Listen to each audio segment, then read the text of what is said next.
La agonía y el éxtasis, vida de Miguel Ángel, Irving Stone, libro segundo, capítulo 2.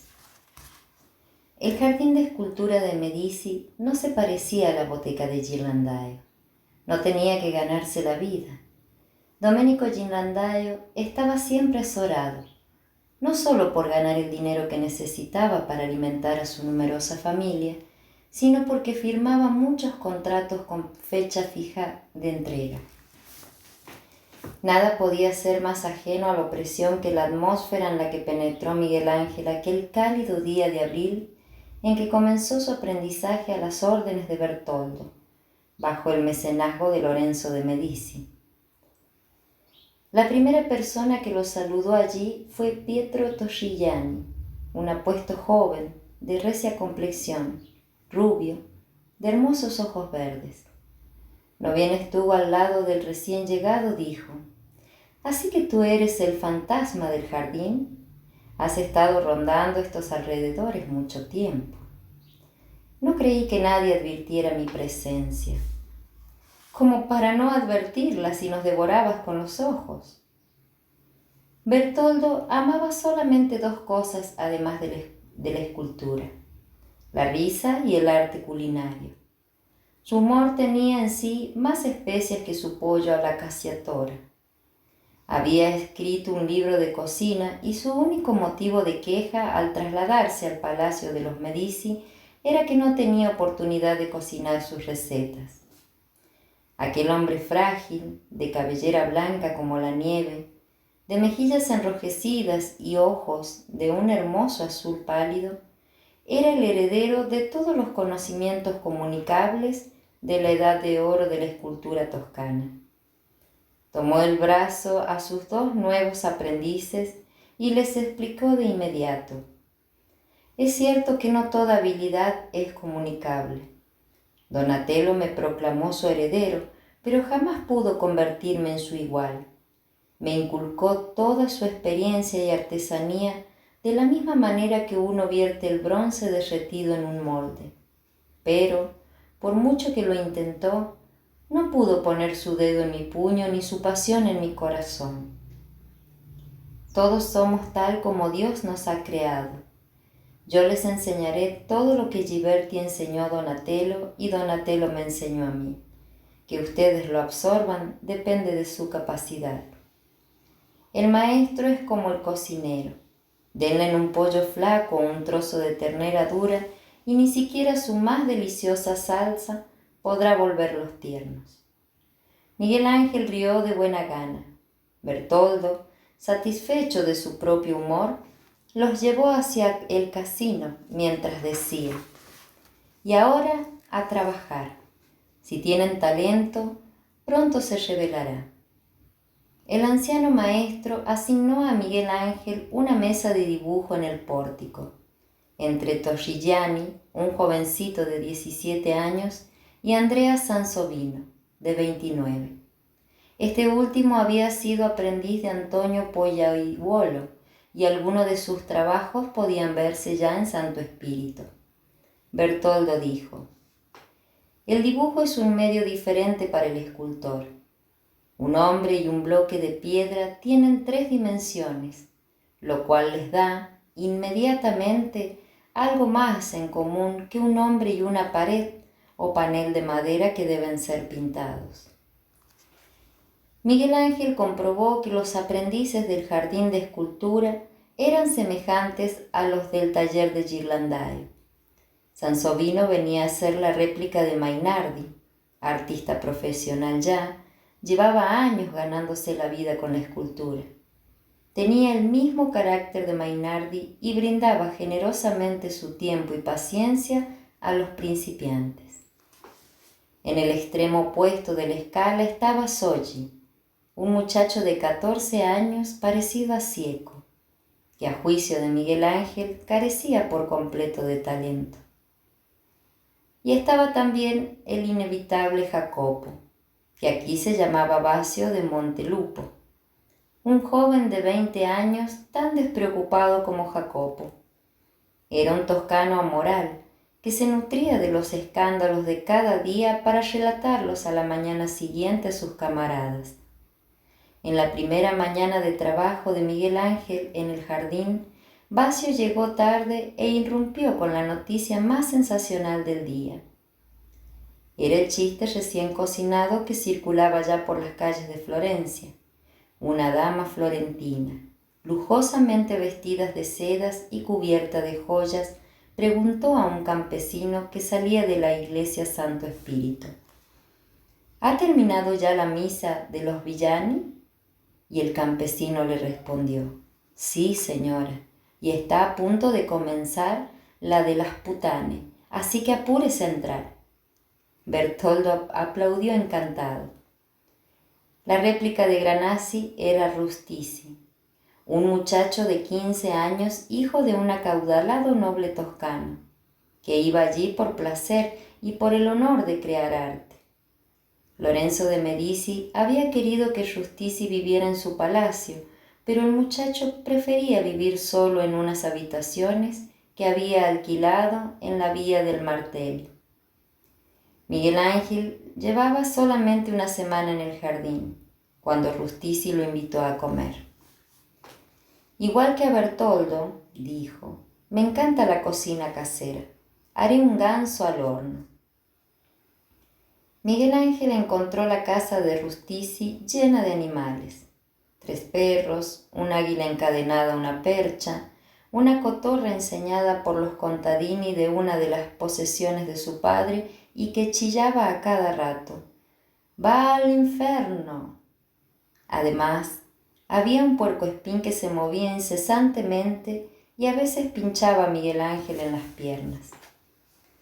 Después de comer, los 2 muchachos se trasladaron a una sala de cuyas paredes pendían cuadros familiares. En aquel ambiente aristocrático, el rústico se tornaba joven culto.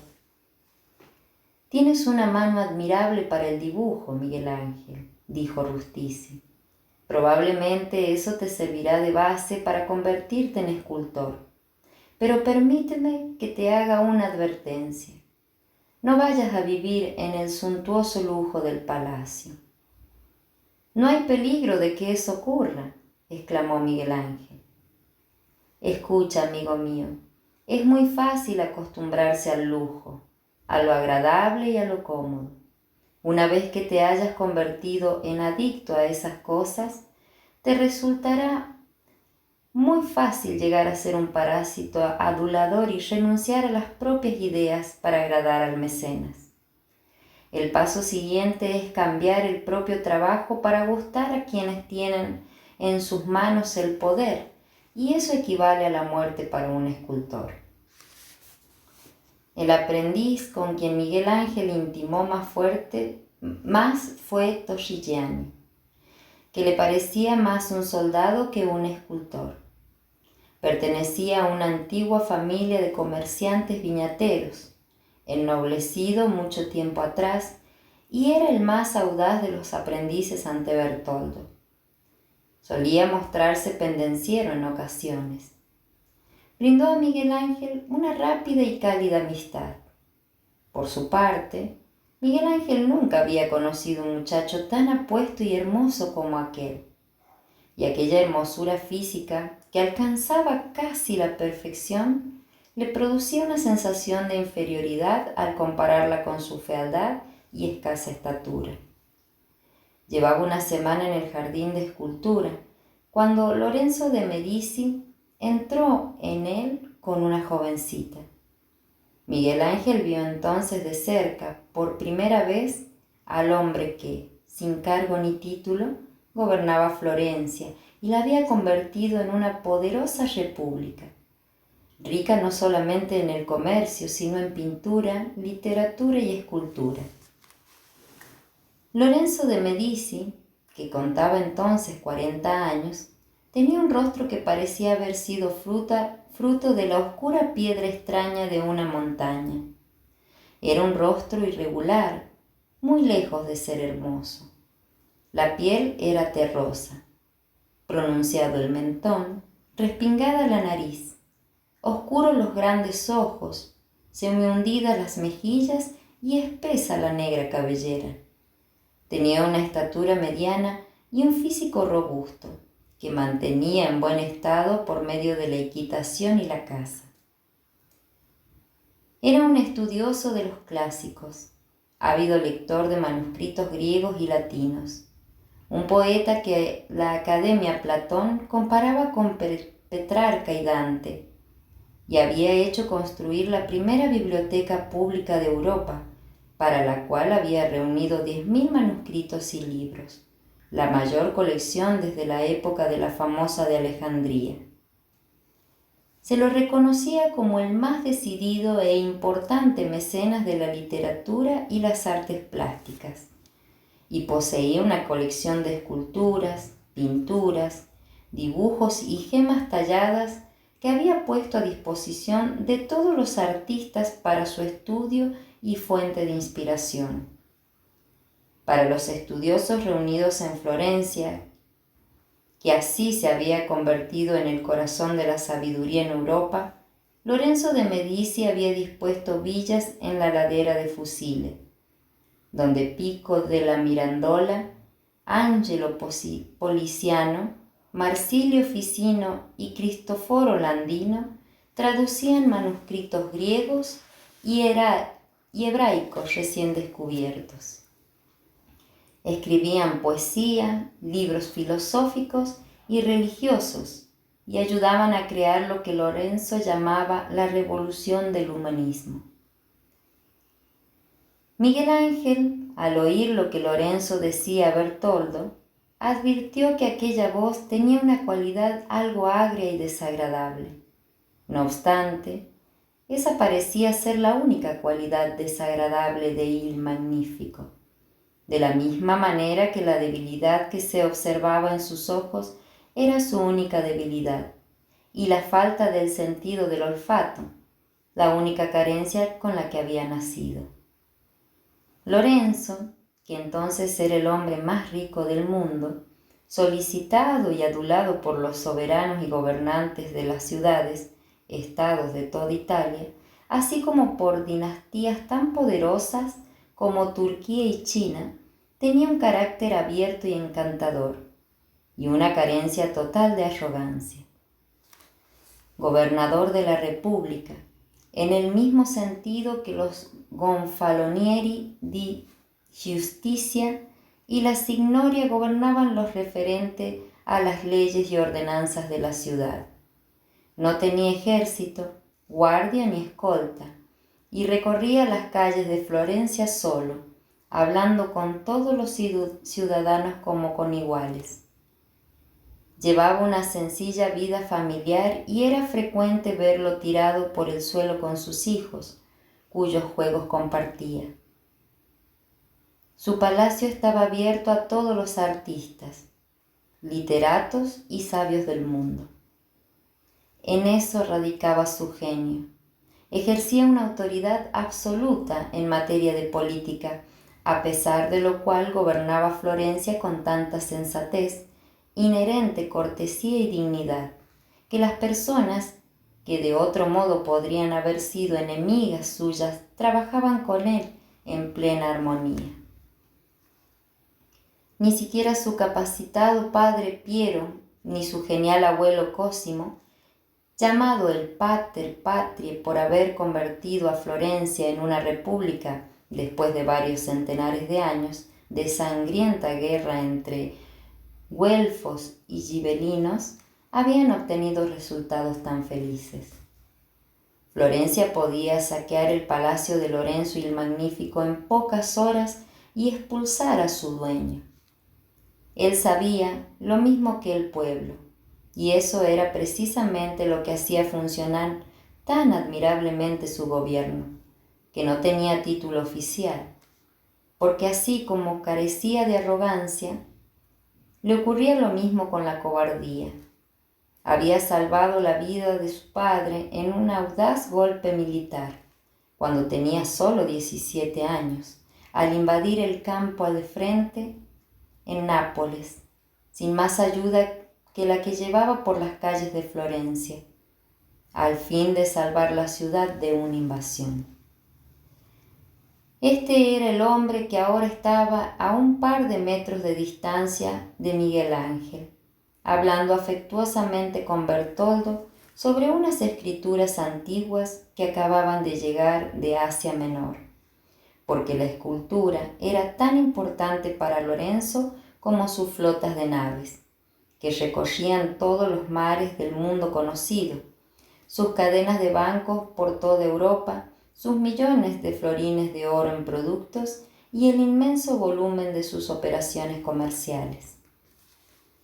Algunos los respetaban por sus fabulosas riquezas y otros por su poder, pero los estudiosos y artistas lo admiraban y amaban por la pasión que sentía hacia todo lo que fuese sabiduría, libertad de la mente, aprisionada por espacio de más de un milenio en oscuras mazmorras y que él había jurado liberar.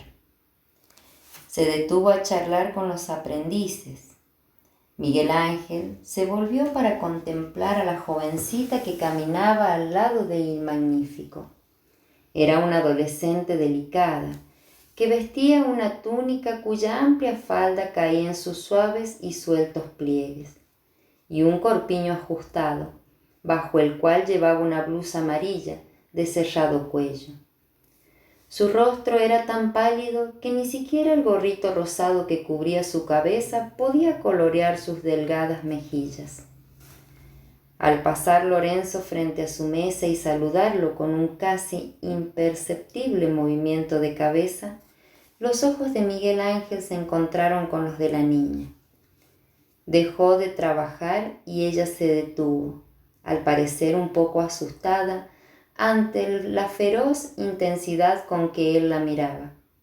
Por un instante Miguel Ángel pensó que ella iba a dirigirle la palabra, porque humedeció sus pálidos labios con la punta de la lengua.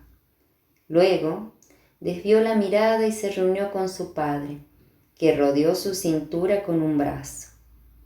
Después, ambos pasaron frente a la fuente, se dirigieron a la portada y salieron a la plaza. Miguel Ángel se volvió a Torrigiani. «¿Quién es esa jovencita?», preguntó. «Contesina, hija de Lorenzo, la última que queda en el palacio», le respondió Torrigiani.